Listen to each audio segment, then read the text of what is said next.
Hey guys, what's up? It is Ripe again, back with more entitled people's stories. In today's video, a Karen calls the cops on OP after he towed her car off his private property. Without wasting any more time, let's dive right into the stories. The first one is titled, Karen calls cops after I towed her car off my driveway, don't park on my property. I live fairly close to a lake and it is not uncommon to see a lot of cars parked on the street since the lake does not have any designated parking. For me, this really is not an issue since I have a driveway and only a single car that I would need to park. Once the weather got warmer and most of the lake people started crowding the streets around me with cars like usual, did I come across a unique problem. For a couple of days in a row, I saw a car that was parked in my driveway. I did not like this since if I had to get my car out and onto the street, it was not possible. I could not even go around on the grass in an emergency because of all the people legally parking on the street that would block me. Still, something in me did not want to be a jerk and instead I left a note telling the people that this was a private driveway and they could not park the car there. It turns out I was too much of a nice guy because the next day I saw them there again and realized they might just not care about being good people. This time I left a note that said if I saw them parking on my driveway again, I was going to get their car towed. I know I could have just done it, but I did not have anywhere to go that day and wanted to give them a chance. I truly wanted to catch them coming back to the car so I could talk to them in person, but I must have been in the bathroom or something because during one of my checks, the car was gone. Third day I look outside and boom, the car is right there again. I had enough of these people and I had errands to run, so I was done being a nice guy and instead just called the town saying that I needed a tow truck because an unknown vehicle was parked in my driveway trapping me. A tow truck came within an hour. It might seem quick, but again, since a lot of lake people park on the streets here, we sometimes end up with blocked driveways and hydrant parking, so for tow trucks it's a gold mine. The car was taken away and I was able to go and run my errands. I had a good day and to be honest, I actually forgot about the whole thing until I started hearing someone knocking on my door very aggressively. I open it without even looking who it is first. I never said I made smart decisions,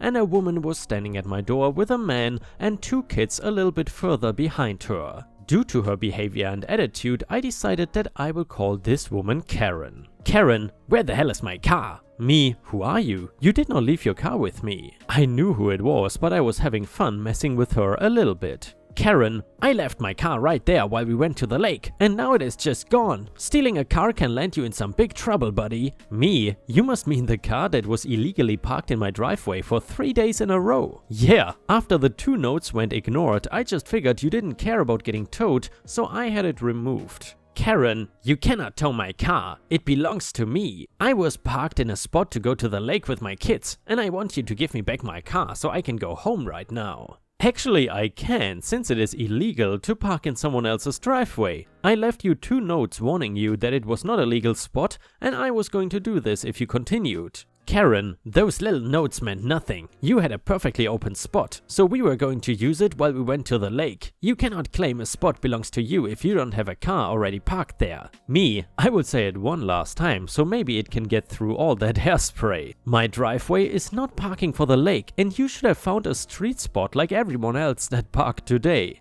Karen, you cannot expect me to force my children to walk 4 blocks to get to the lake. We needed close parking and that spot was open. I'm a lawyer and I can get you arrested for stealing my car. I bet you didn't know that having a car towed for no reason counts as theft. I have no idea if that was true, but before I could say anything else, she was on her phone talking to the police. Between talking to the dispatcher and yelling that I had to let her and the kids come rest in my house because it was the law, I closed my door on her. She was out there ranting until the cops showed up, and even then I could hear that she was not really letting them ask any questions and just screaming that I stole her car and she wanted me placed under arrest for it. I opened my door for the police and asked them if we could speak inside to get privacy from that woman, and they luckily agreed. Cop?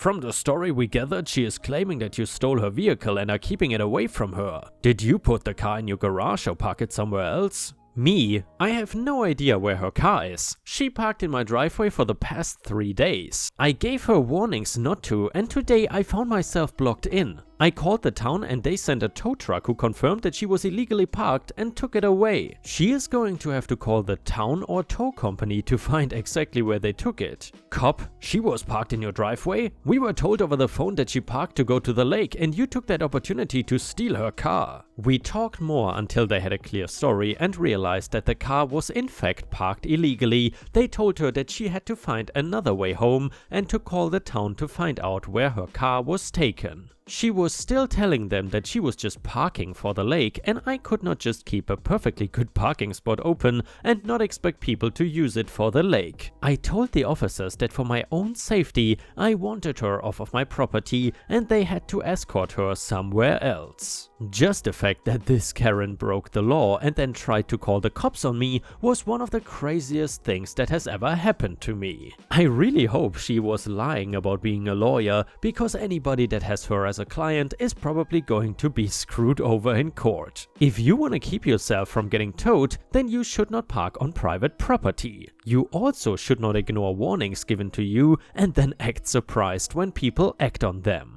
And yeah, ripe stars, I gotta say that would be the surprise of the decade if this Karen was really a lawyer. However, then again, just being a lawyer does not mean that you are smart, and it certainly does not prevent you from being entitled, which is clearly the case here. Have you ever dealt with any entitled lawyers? Let us know in the comments if you did. And if you enjoy the stories on my channel, then I would really appreciate it if you could like the video, because that would help me tremendously. Thank you so much.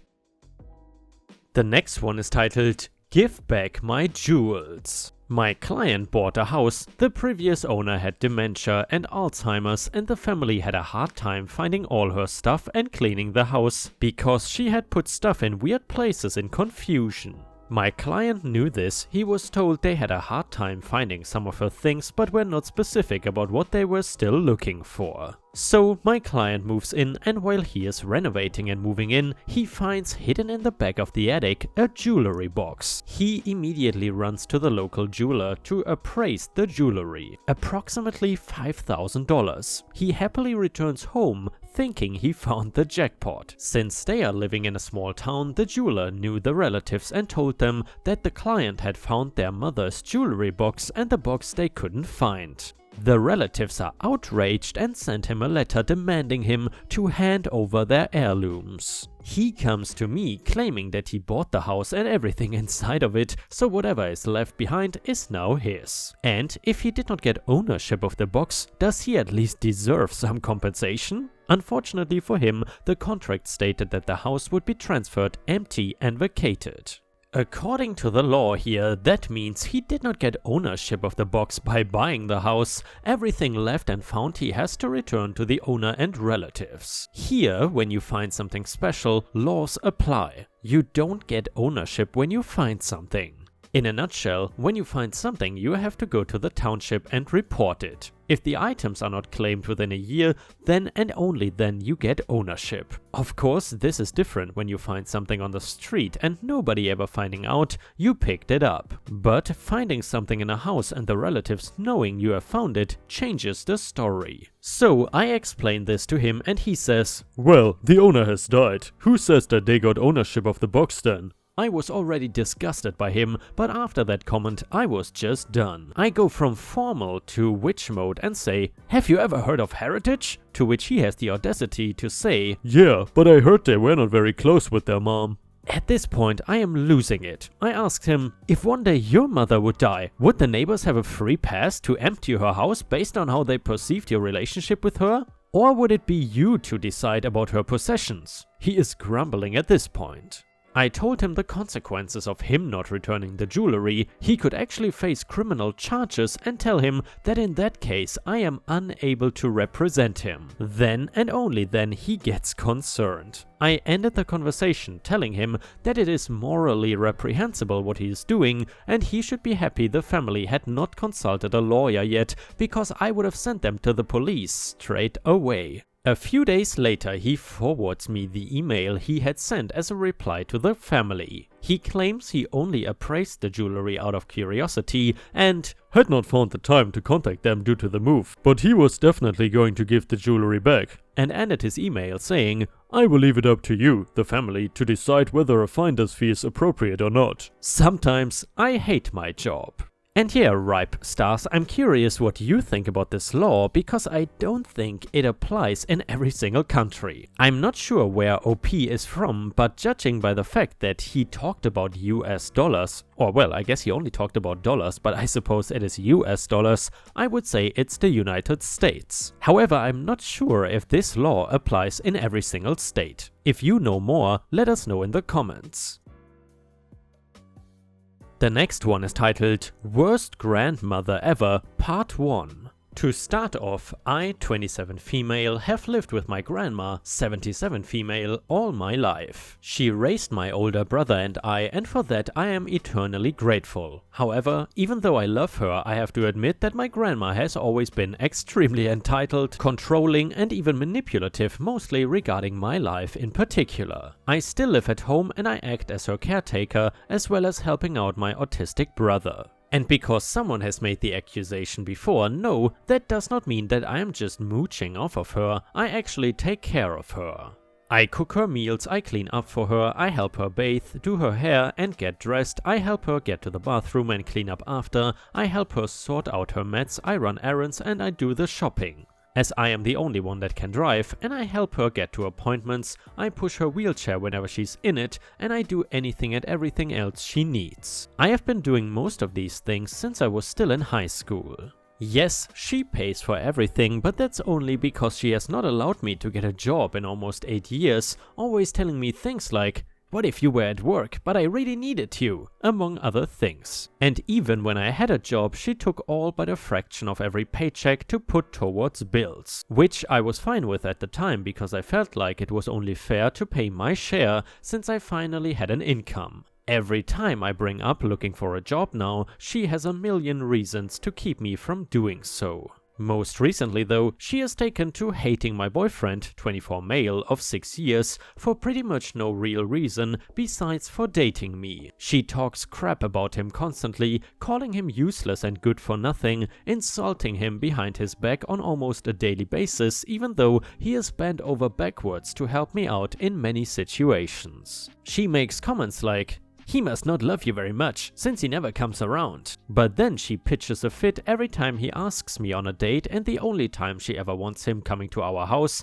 is when she can exploit him, like roping him into moving furniture or cleaning out the garage. She makes backhanded remarks about how we have been together for 6 years, but he has never proposed, but then raises hell if I spend more than a couple of hours with him on a date. She has even told me before, "You know, I would like for you to give me a grandchild sometimes before I die." But she loses her mind if my boyfriend even so much as kisses me anywhere near her. My boyfriend is the sweetest, kindest, most hardworking guy I've ever known, and he treats me better than anyone in my life ever has. He even has a great job and makes a decent living, owns his own home and car, and is very good with his finances. But she still has to nitpick every little thing about him to try and turn me against him. She even talks crap about his family, mother and brother, even though they also treat me extremely well. And no matter how much I defend any of them, she won't stop.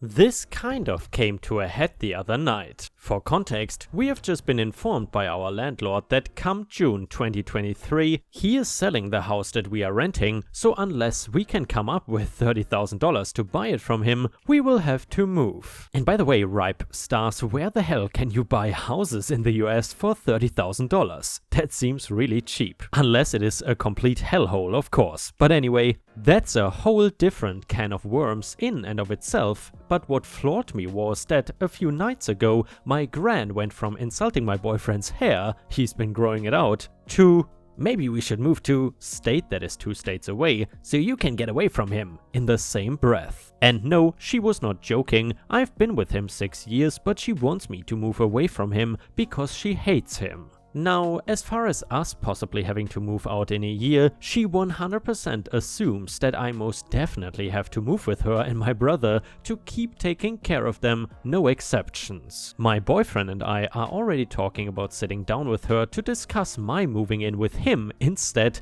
and I am dreading that discussion because I know it won't go well. All she has done for years is depend on me to the point that she actively refuses outside help because OP can just do it. She refuses to move to a retirement or assisted living home, and to make things even worse, she has already decided that after she's gone, I will be taking over full care of my brother without even considering what I want to do with my life. I just know she is going to go postal and lay on a massive guilt trip when I finally tell her I want to move out entirely, but I want to get on with my own life. I'm tired of my gran thinking she is entitled to my life. I'm sorry I don't have a conclusion for this right now. I will try to post an update when we finally talk to her.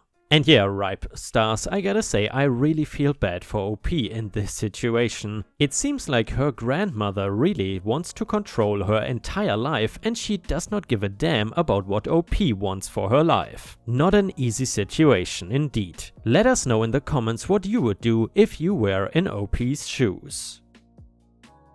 And the next one is an update to the grandmother story. For the update, I have come to the decision that I am moving out by the end of summer at the very latest. I have not told my grandma yet, but I will sometime in the next couple weeks after I've made a few more preparations. My boyfriend and his family are behind me no matter what she says or does, but I'm fully prepared to dispute any guilt trip she might throw at me over my decision. I wanted to say thank you to the people who left supportive comments and advice on my original post. I will make another update after I've finally told my grandma, if anyone's interested. Wish me luck.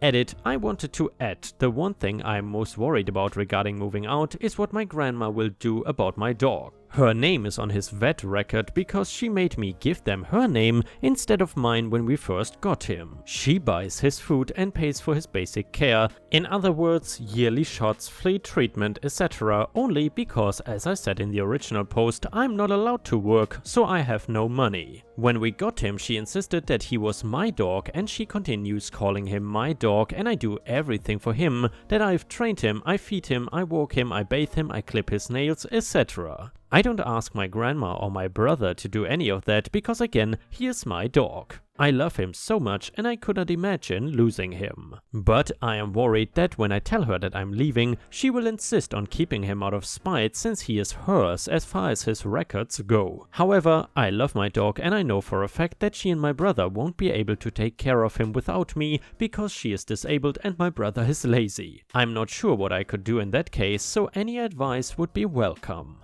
And yeah, Ripe Stars, in case there are any further updates to this story, I will post them in the future, but for now that's all we got. Let's hope that OP can move out in peace and will live her own life as she wants. I wish OP the best.